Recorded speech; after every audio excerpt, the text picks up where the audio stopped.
Welcome to the deep dive. Today, we are wading into a really tough financial challenge. It's one that hits highly qualified professionals, students, you name it, the moment they move to North America. It's such a strange paradox, isn't it? You could have, decade of perfect credit, a huge savings account in, say, Seoul or Paris. Right. But the second you land in the US or Canada, poof, your entire financial identity just evaporates. Absolutely. We're talking about that huge, overwhelming hurdle of getting the essentials, a reliable car, a loan for it, insurance, when the local system sees you as having zero, absolutely zero credit history. And that's the core of it, right? Risk assessment. The big lenders, the banks, the major car dealerships, they rely completely on a local credit score. In the US, that's tied to your Social Security number. So if they can't run that check? Their models they don't know what to do. They don't see you as a moderate risk. They see you as a complete and total unknown. And unknown means a massive financial penalty. Yeah. You go from being a successful global professional to, well, being treated like you've never handled money before in your life. Our sources had this perfect, shocking example. The story of Nu Kil-jae, an expat who just moved to the U.S. from South Korea. 20-year credit history there, right? Perfect credit management for 20 years.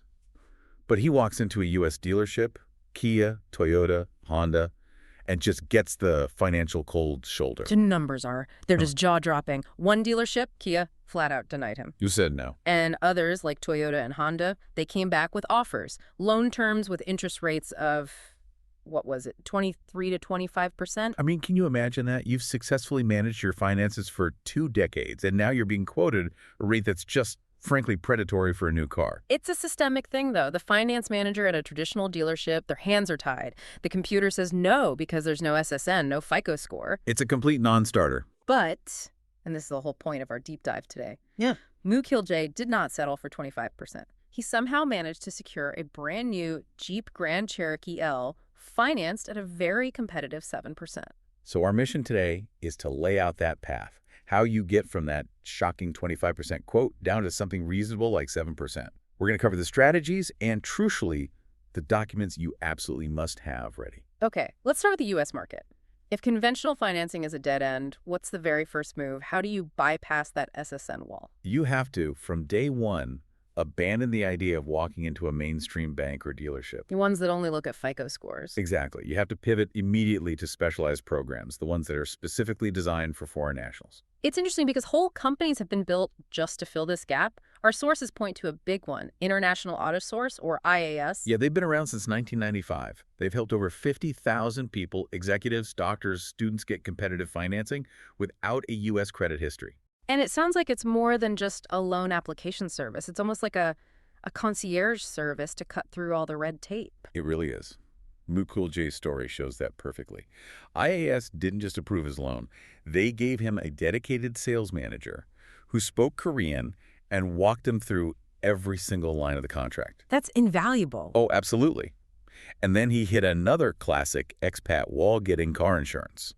The online system wouldn't finalize his quote without a U.S. financial history. So what did the IAS manager do?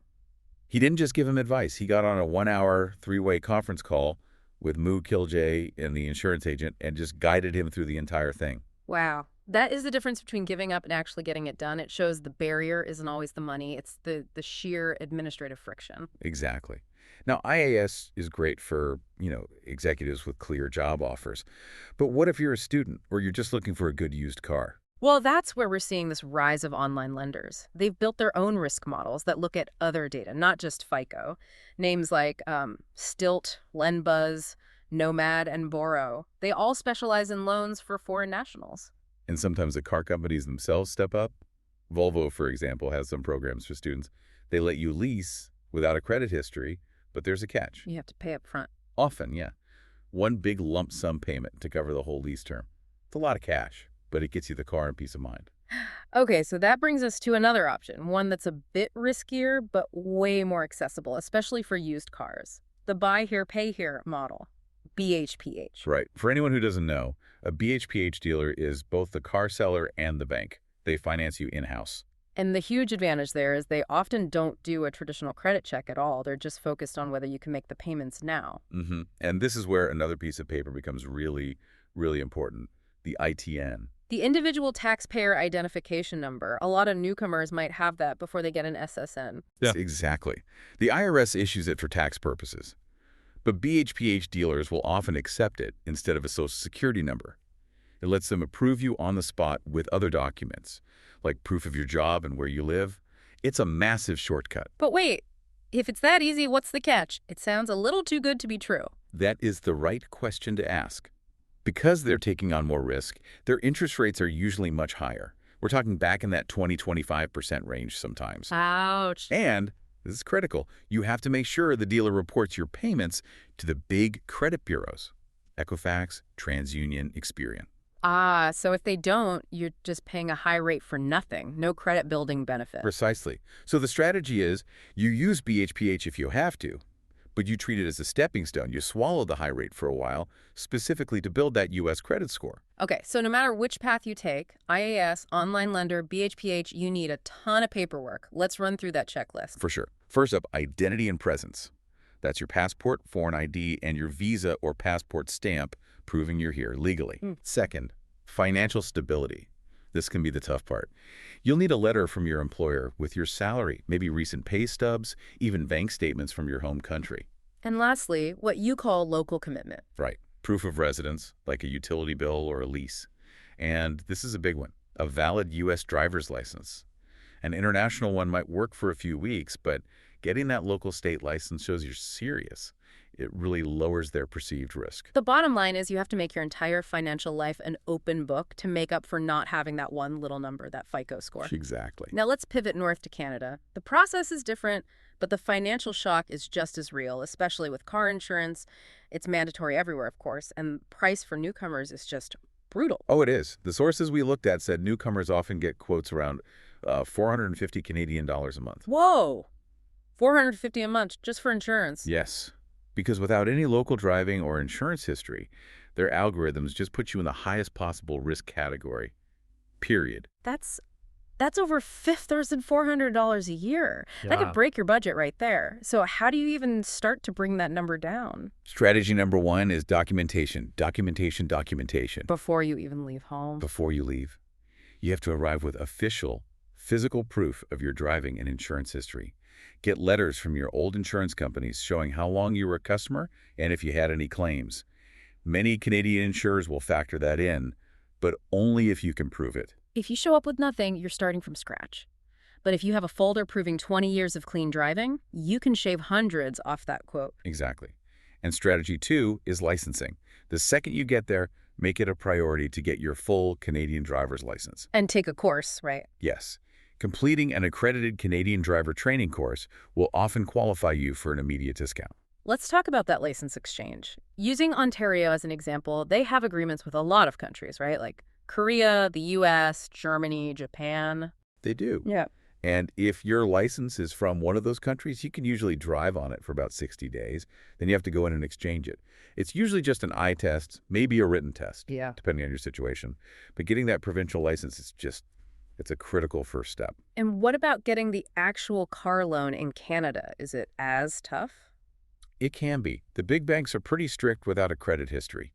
The key is to open a bank account immediately, preferably with a bank that has a specific program for newcomers, like Scotiabank's Start Right program. So you build a relationship first. You build a relationship, show you're reliable, and that opens the door to maybe getting an auto loan down the line. And just like in the U.S., choosing an insurance-friendly car, like a Honda Civic or a Toyota Corolla, can make a huge difference in those premiums. It seems like it's all about controlling the variables you can control. You use paperwork to prove your history, you get a local license to prove your commitment, you pick a safe car. You're just chipping away at that risk profile. That's the game. Which leads perfectly into the next big question. Should you buy, lease, or just rent a car? And this really depends on one thing: how long you're planning to stay. The sources are pretty clear on this. If it's a short assignment, say a year or less, just rent. Yep. Maximum flexibility, no long-term ties. Easy.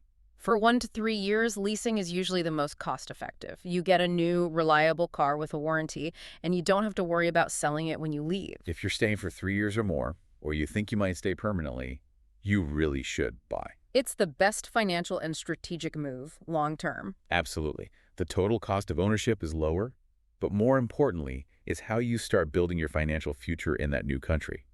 That first auto loan, even with a high-ish rate, is the first entry on your new credit report. And that's the key. Those monthly payments, as long as they're being reported, are the foundation of your future credit score. Buying lets you build equity, you don't have mileage limits. Right, so you might pay a bit more in interest up front, but the long-term payoff, a good credit score that lets you rent an apartment, get a mortgage, all of it, is massive. So let's wrap this all up for you. We've gone from these concierge programs like IAS to the pretty harsh reality of a $450 insurance quote in Canada. The strategies are clear, though. They are. You have to bypass the traditional lenders, you have to document every piece of your foreign financial and driving life, and you have to pick your path buy, lease, rent based on your timeline. And remember to manage all the paperwork in parallel. While you're car shopping, you also need to be working on getting that social security number or IT on. That number is the key to everything. Which brings us back to Moo Kill J and that 25% interest rate trap. This is so important. As a newcomer, you're really vulnerable to predatory lenders who see that you're in a tight spot. They'll demand huge down payments. They'll be vague about the loan terms. And here is your ultimate defense. Yeah. You must demand absolute transparency on the annual percentage rate, the APR. Which isn't just the interest. No, it's the true cost of the loan, with all the fees baked in. It's the only number that lets you actually compare one offer to another.